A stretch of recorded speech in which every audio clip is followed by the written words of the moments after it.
ব্রেনটা একটু পরিষ্কার করে রাখতে হবে আপনাদের, আর কিছু করার নেই, যা আছে এমনি থাকবে।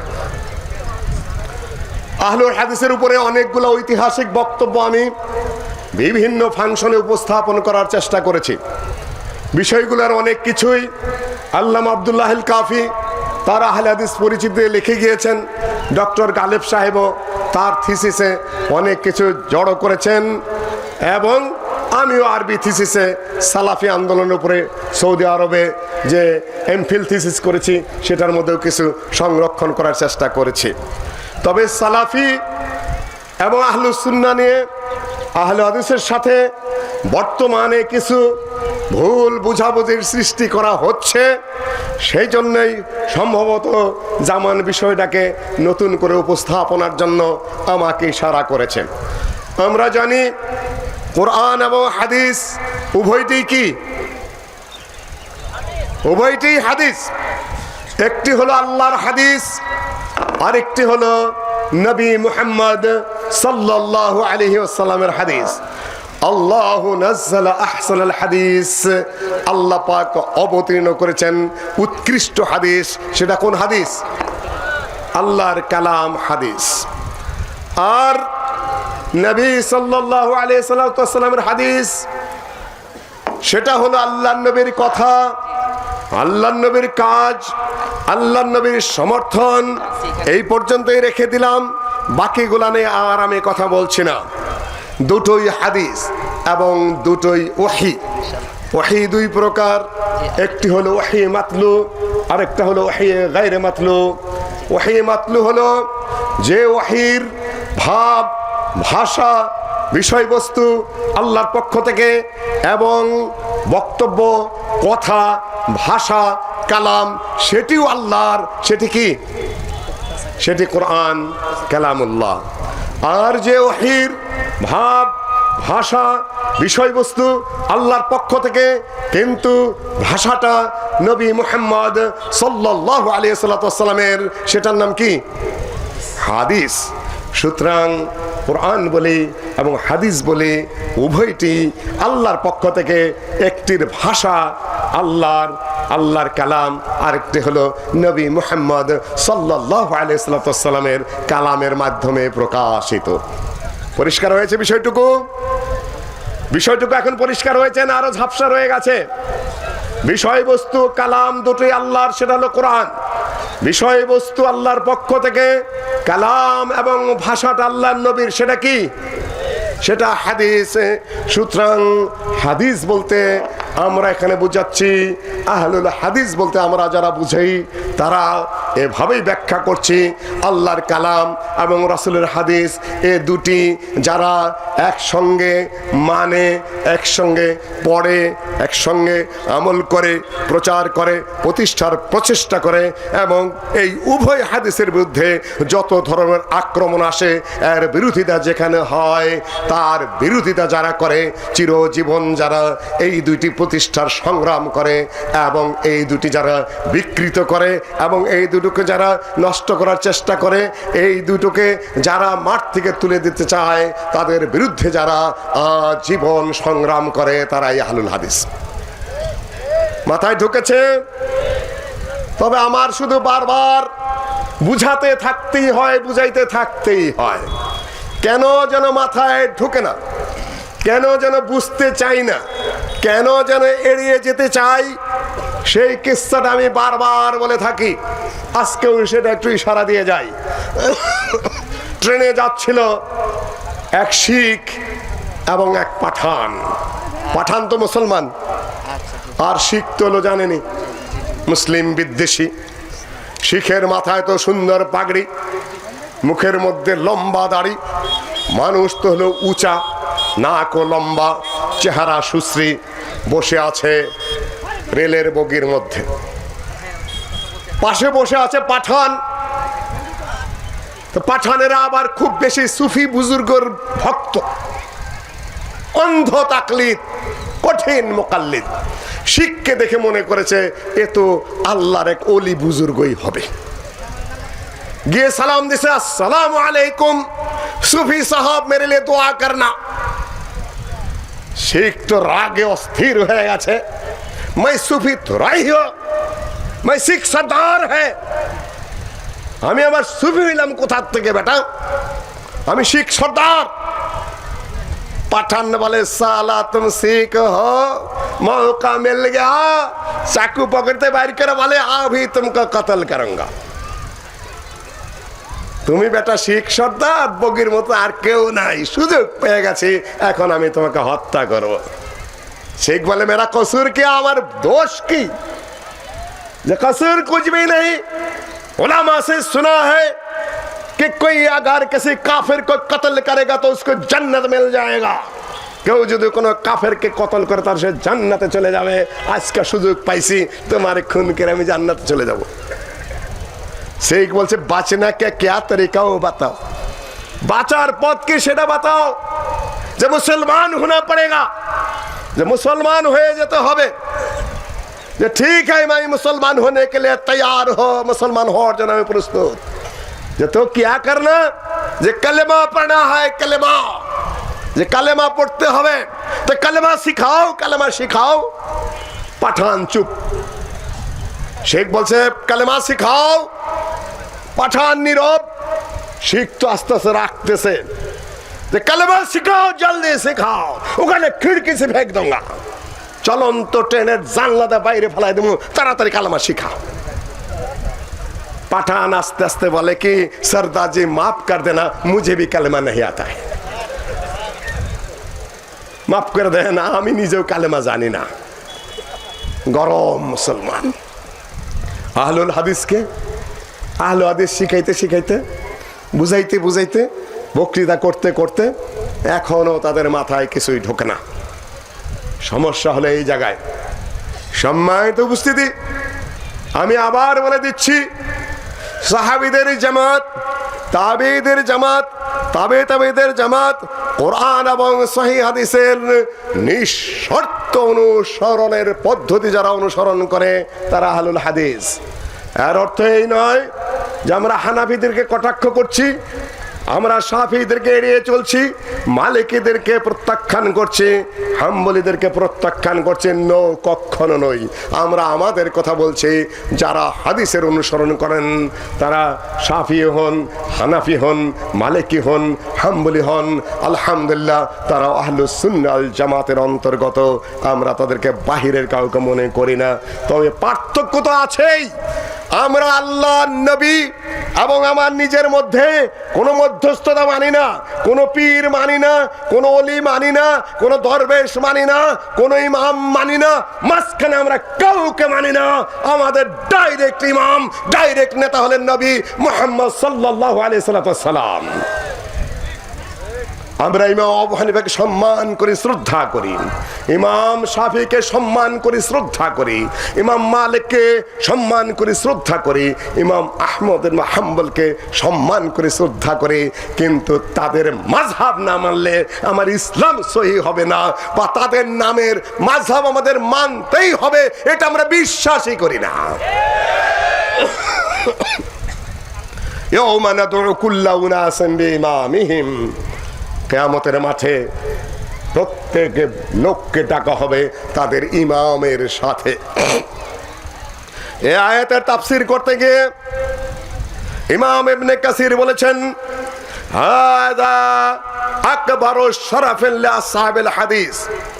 আসহাবে হাদিস বা আহলুল হাদিসের জন্য এটাই সবচেয়ে বড় সম্মানের বিষয় যে তাদের ইমাম হলেন একমাত্র নবী মুহাম্মদ সাল্লাল্লাহু আলাইহি সাল্লাম। সবচেয়ে বড় সম্মানের বিষয় তাদের।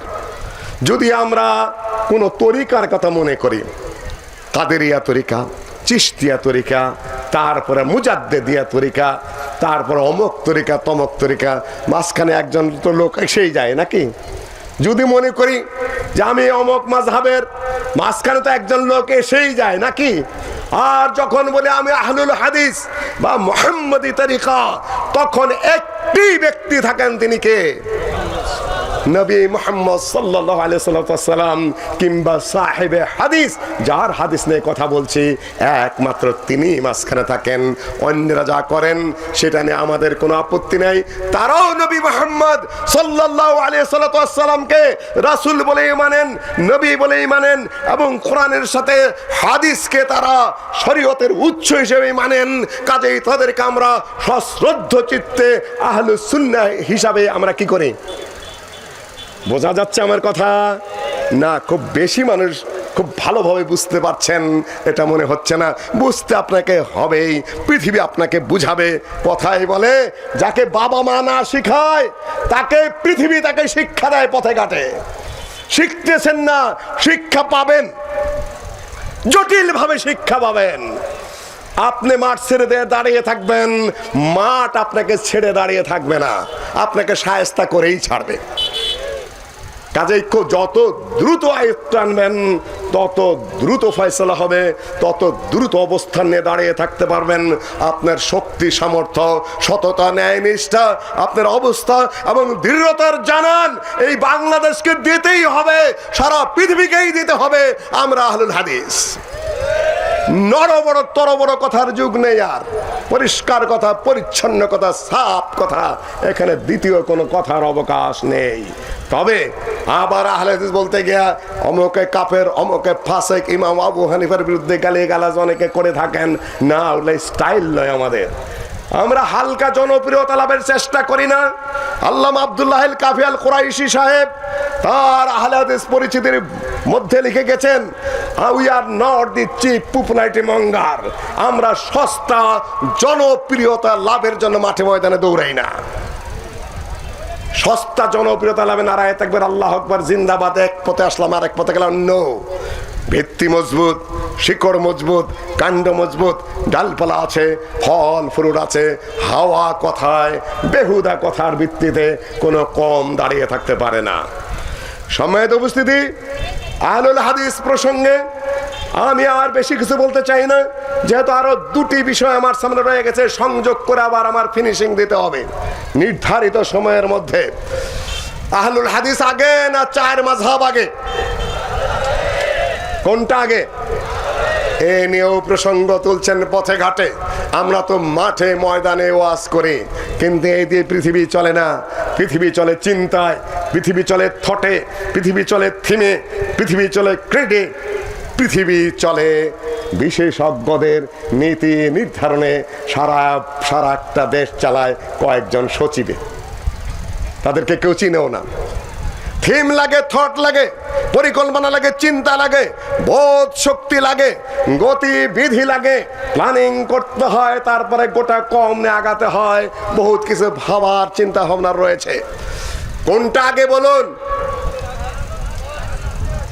ইমাম ইবনে তাইমিয়া বলে দিয়েছেন, আহলুস সুন্নাহ ওয়াল জামাতের একটা দল আগে থেকেই ছিল। ক্বাবলা আন ইয়াখলুকাল্লাহু আবা হানিফাতা ওয়া মালিকান ওয়া শাফিঈয়া ওয়া আহমদ বিন হাম্বল। আহলুস সুন্নাহ ওয়াল জামাতের একটি দল আগে থেকেই ছিল। সাহাবীদের যুগে ছিল, তাবেঈদের যুগে ছিল, তাবেঈদের যুগে ছিল। তবে বলাটা আমার একটু এগিয়ে গিয়েছি। তারা আগেই ছিলেন। ক্বাবলা ইয়াখলুকাল্লাহু আবা হানিফা, আল্লাহ পাক আবু হানিফাকে সৃষ্টি করার আগেই, ইমাম মালিককে সৃষ্টি করার আগেই, ইমাম শাফিঈকে সৃষ্টি করার আগেই, ইমাম আহমদ ইবনে হাম্বলকে সৃষ্টি করার আগেই আহলুস সুন্নাহ ওয়াল জামাতের একটা দল আগেই ছিল। তারা কারা? আস্তে করে কথা বলছেন। আমি আরো অবাক হয়ে যাই যখন সূরা ফাতিহার পরে গায়রিল মাগদুবি আলাইহিম ওয়ালাদ-দাল্লিন বলেছি, আমিনের আওয়াজ খুব আস্তে শুনেছি। মাজ্জাবে হাসাউত, মসজিদে নববী কেঁপে উঠতো, এর তাজ্জা কেঁপে উঠতো, লম্বা আওয়াজ হতো। আল্লাহ নবী সরাসরি বলে দিয়েছেন, সহিহুল বুখারীর হাদিস, ফাইদা ক্বাল আল ইমামু গায়রিল মাগদুবি আলাইহিম ওয়ালাদ-দাল্লিন ফাকুলু আমিন ফাইন্নাহু মান ওয়াফাকা তা'মিনুহু তা'মিন আল মালায়েকা গুফিরা লাহু মা তাকাদ্দামা মিন যামবিহি। সহিহুল বুখারীর বর্ণনা। আল্লাহ নবী বলেছেন, ইমাম যখন গায়রিল মাগদুবি আলাইহিম ওয়ালাদ-দাল্লিন বলবে তখন তোমরা আমিন বলো, কেননা মুক্তাদির আমিনের আওয়াজ যখন ফেরেশতার আমিনের সাথে মিলে যায়, কোয়েনসাইড হয়, কোরাস হয়, ওই মুক্তাদিদের সকল গুনাহ মাফ হয়ে যায়, সাগিরা গুনাহ। সুবহানাল্লাহ। তাও মাত্র কয়েকজনে বললেন, পিছনের দিকের আল্লাহরা বলতে রাজি নন, কেননা অনেকেই দোয়াসলার ভাব ঢুকে গেছে অনেকের মধ্যেই। অনেকেই ভারসাম্য রক্ষা করতে চেষ্টা করা শুরু করে দিয়েছেন। কিছু পুশিংও যে না হচ্ছে তা নয়, সেটা নিয়ে আমি তো একটা কথা অবশ্যই বলবো। এমনকি দৈন্য আপনাকে ধরেছে, এমনকি ভুল আপনি করেছেন, এমনকি ত্রুটি আপনার হয়ে গেছে, এমনকি আত্মমরা ভাব আপনার ধরেছে, এমনকি ইনফিরিয়রিটি কমপ্লেক্স আপনার মধ্যে ঢুকেছে যে আপনি ম্যান প্যান করেন নিজেদের আসরে বসেও। What happened? ঘটনাটা কি? বিষয়টা কি? বিষয় অবশ্যই আছে, বিষয় অবশ্যই আছে, না হলে তার এত কথা বলতে হচ্ছে না। সম্মানিত উপস্থিতি, আমি বলছি না যে অন্য মসজিদে যায় জোরে চিৎকার করে আমিন বলে আপনি ওখানে একটা গন্ডগোল লাগাবেন, তা আমি বলছি না। অন্য একটা নতুন মুসল্লি আপনার মসজিদে আসছে, খামাকা ঠ্যাং ধরে টানতে থাকবেন, এটাও আমি বলছি না। আপনি তো নিজস্ব অঙ্গনে বসে আছেন, সেখানে আপনি আত্মামরা কেন? প্রশ্ন তো এইটা। চার ইমামের সৃষ্টির আগেই আহলুল হাদিস ছিলেন। আহলুল হাদিস নিয়ে লম্বা কথা আমি এখানে বলছি না। কোরআনের অনুসারী, সহিহ হাদিসের অনুসারী, সাহাবীগণের অনুসারী, তাহাবীগণের অনুসারী, তাহাবীগণের অনুসারী, সরাসরি এই পর্যন্ত চলে এসেছে একটা ধারাবাহিকতায়। সেই সিলসিলাতে আপনারা আছেন। এতে আপনার সুখী না দুঃখী? এতে আপনারা খুশি না বেজার?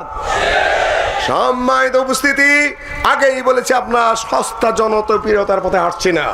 দ্বিতীয় পয়েন্টে আমি চলে আসছি। ইতিমধ্যেই দুইটা কথা এসে গেছে। সরকারের একজন ঊর্ধ্বতন কর্মকর্তা বলে ফেলেছেন যে কয়জন ধরা পড়ে তাদের 90 ভাগে আহলুল হাদিস।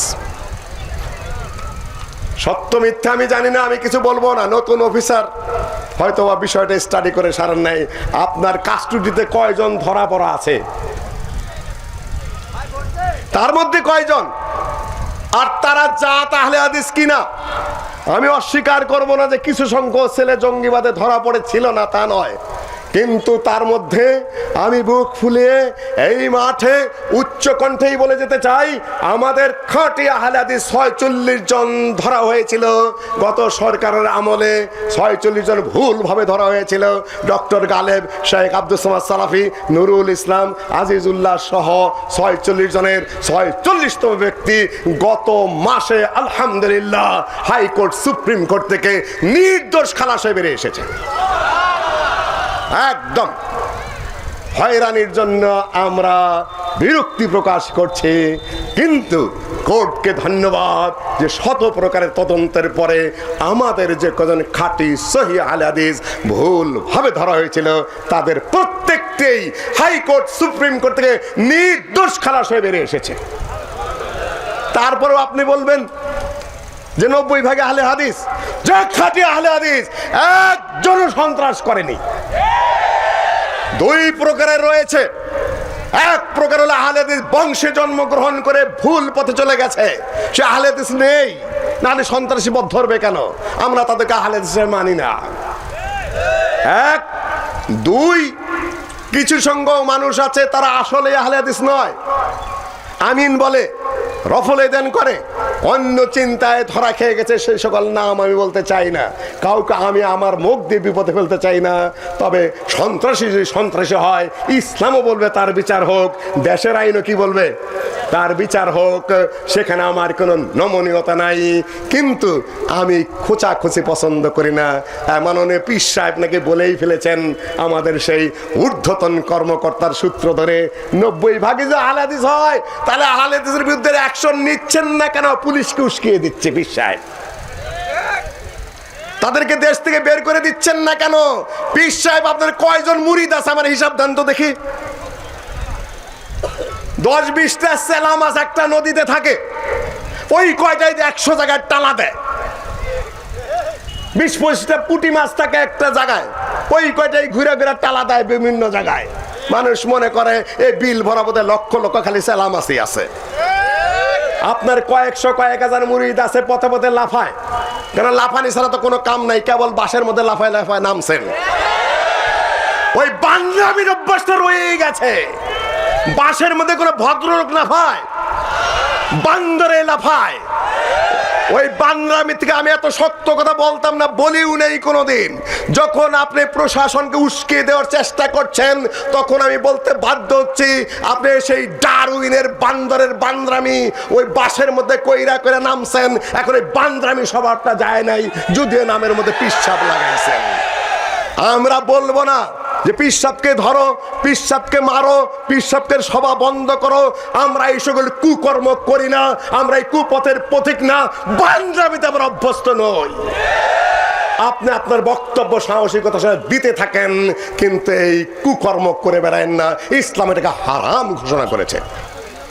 আগে মুসলিম হন, ভালো মুসলিম হন। আল মুসলিম আখিল মুসলিম ফালা ইয়াজলিমহু ওয়ালা ইসলিমহু। হাদিস পড়েন নাই? হাদিস পড়বেন কোথা থেকে? উহু করতে করতে জীবনটা চলে গেল। বাসের মধ্যে নাচাইতে নাচাইতে তো মুরিদদেরকে শেষ করেছেন। একজনকে জিজ্ঞাসা করলাম, এই তুমি নাচো কেন, তুমি হু হু করার নাচো কেন? কয় কোরআনেই আছে। কোরআনে আছে মানে কুলাউজে রাব্বিন নাসে মালিকিন নাসে ইলাহিন নাসে মিন শাররিল ওয়াসওয়াসিল খান্নাসে, সবই তো নাচে, তা আমি নাচবো না কেন? নাচনের দলিল। সম্মানিত উপস্থিতি, আমরা ইসলাম মেনে চলি, ইসলামে আদব মেনে চলি। সিবাবুল মুসলিম ফুসুক ওয়া কিতালহু কুফর। মুসলমানকে গালি দেওয়া ফাসিকি কাজ, মুসলমানের সাথে হত্যাকাণ্ডে লিপ্ত হওয়া এটা কুফুরি কাজ। মুসলিম মুসলিমের ভাই, আপনি পীর সাহেব আপনিও আমাদের ভাই, যতক্ষণ পর্যন্ত আপনি ইসলামের গণ্ডের মধ্যে আছেন। কিন্তু এই সকল কুকর্ম, ইসলাম বিরোধী, ইসলামী আদব, ইসলামী আখলাক, ইসলামী ভ্রাতৃত্বের বাইরে যাওয়ার চেষ্টা করবেন না।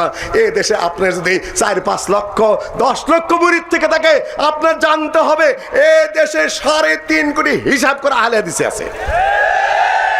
আরো লক্ষ লক্ষ যুবক যুবতী, তরুণ তরুণী, শিক্ষিত শিক্ষিতা, স্বাভাবিক মানুষের সংখ্যা লক্ষ লক্ষ হারে, জ্যামিতিক হারে বেড়ে চলেছে। তাদেরকে এই বাসে তুলে নাচাইতে পারবেন আপনি? আমরা পারবো কোরআনের দিকে আনতে ইনশাআল্লাহ, আমরা পারবো হাদিসের দিকে আনতে ইনশাআল্লাহ। আমরা ভুল কথা কম বলার চেষ্টা করি, স্লিপ অফ টাং আমাদের হয়ে যেতে পারে, ভুল আমাদের মধ্যে হয়ে যেতে পারে, কিন্তু আমরা মানুষকে নিজেদের মুরিদ বানাই না। আমরা মানুষকে নিজেদের পক্ষে টেনে আনার চেষ্টা করি না। আমরা টানি কোরআনের পক্ষে, আমরা টানি হাদিসের পক্ষে। আমরা যা বক্তব্য দেই, মানুষেরা যখন ঘরে গিয়ে কোরআনের আয়াতের সাথে আর হাদিসের সাথে যা মিলিয়ে নেয়, তখন থেকে অ্যাকুরেট হুবহু মিলে যাচ্ছে। তখন আপনার বাসের মধ্যে কেরা চড়বে আর নামবে বলেন? হু হু কে করবে? কিছু মনে করবেন না, আপনাকে আল্লাহ হেদায়েত করুক।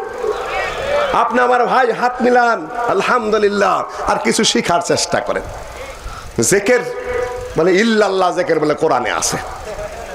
আচ্ছা দেখেন তো, কোরআনে আছে ফাআলাম আন্নাহু লা ইলাহা ইল্লাল্লাহ। ফাআলাম আন্নাহু ইল্লাল্লাহ আছে, কি আছে? লা ইলাহা ইল্লাল্লাহ ফামান ইয়াকফুর বিত-তাগুত ওয়া ইউমিন বিল্লাহ। আগে না, না আগে হ্যাঁ। আগে না, কোনো মাবুদ নাই, কোনো এলাহ নাই, কাউকে মানি না, কারো কাছে আশ্রয় প্রার্থনা করি না, কারো কাছে দোয়া করি না, কারো কাছে বিপদ মুক্তি কামনা করি না, কাউকে রুকু করি না, কাউকে সাজদা করি না, সব বাতিল। আছেন শুধু একজন, যাকে করে এই সকল কাজ, তিনি কে? আগে না না করে পরে হাটা করলেন কাকে? না নাটা না কইরা কাকে হা করলেন? সবাইকে করলেন, পিসাবকেও করলেন, কবরকেও করলেন, মাজারকেও করলেন, মূর্তিকেও করলেন, হাওয়াকে করলেন, তাই না?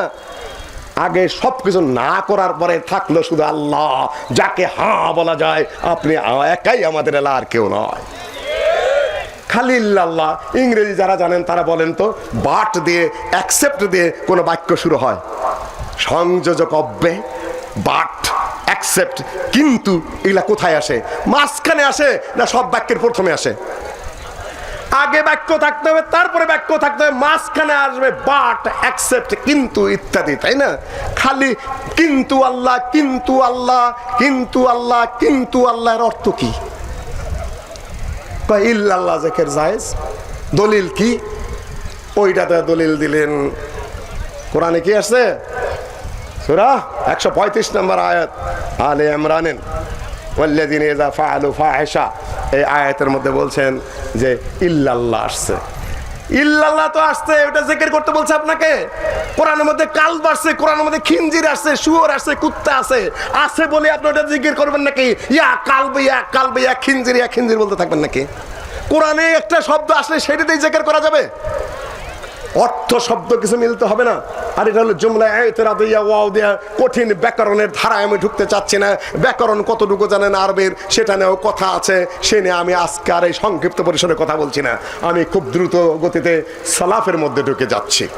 সালাফি সালাফি সালাফি মিলে একটা কথা বাজারে আছে এখন নাকি নাই? শুনুন, সালাফ শব্দ কোরআনে এসেছে। ফাজআলনাহুম সালাফা ওয়া মাসালাল লিল আখিরিন, সূরা যুখরুফের 56 নম্বর আয়াত। সূরা আল বাকারা এসেছে ফান্তাহা ফালাহু মা সালাফা ওয়া আমরু ইলাল্লাহ। সূরা আন-নিসা এসেছে, ইত্যাদি ইত্যাদি আয়াত এসেছে। সালাফা মানে হলো অতীত, যারা গুজারিয়ে গেছেন। কারা গুজারিয়ে গেছেন, অতীত হয়ে গেছেন? কারা বলেন তো দেখি, কারা তারা? বুঝা উঠতে পারেন নাই? খায়রুন নাসে কারনি সুম্মা আল্লাযিনা ইয়ালুনহুম সুম্মা আল্লাযিনা ইয়ালুনহুম, সহিহুল বুখারীর হাদিস। নাম্বার বলার এই মুহূর্তে অত বিস্তারিত বলার সময় নাই, সংক্ষিপ্ত সময়ের মধ্যে আমার বক্তব্য শেষ করতে হবে। সালাফা মানে অতীত। নবী সাল্লাল্লাহু আলাইহি ওয়াসাল্লাম বলেছেন, ইমরান ইবনে হুসাইন থেকে বর্ণিত সহিহুল বুখারীতে হাদিস এসেছে, খায়রুন নাসে কারনি, সবচেয়ে উত্তম যুগ হলো আমার যুগ। সুম্মা আল্লাযিনা ইয়ালুনহুম, তারপরের যুগ হলো তারপরের যুগ অর্থাৎ তাবেঈদের যুগ। সুম্মা আল্লাযিনা ইয়ালুনহুম, তারপরে উত্তম যুগ হলো তাবেঈদের যুগ। সাহাবী বলছেন চতুর্থ যুগের কথা আমার মনে নাই, তবে তাবারানীতে একটা বর্ণনা আছে অন্য চতুর্থ যুগের কথাও, সেখানে উল্লেখ আছে। হাফেজ ইবনে হাজার আসকালানী বলছেন ওটাও মোটামুটি গ্রহণযোগ্য।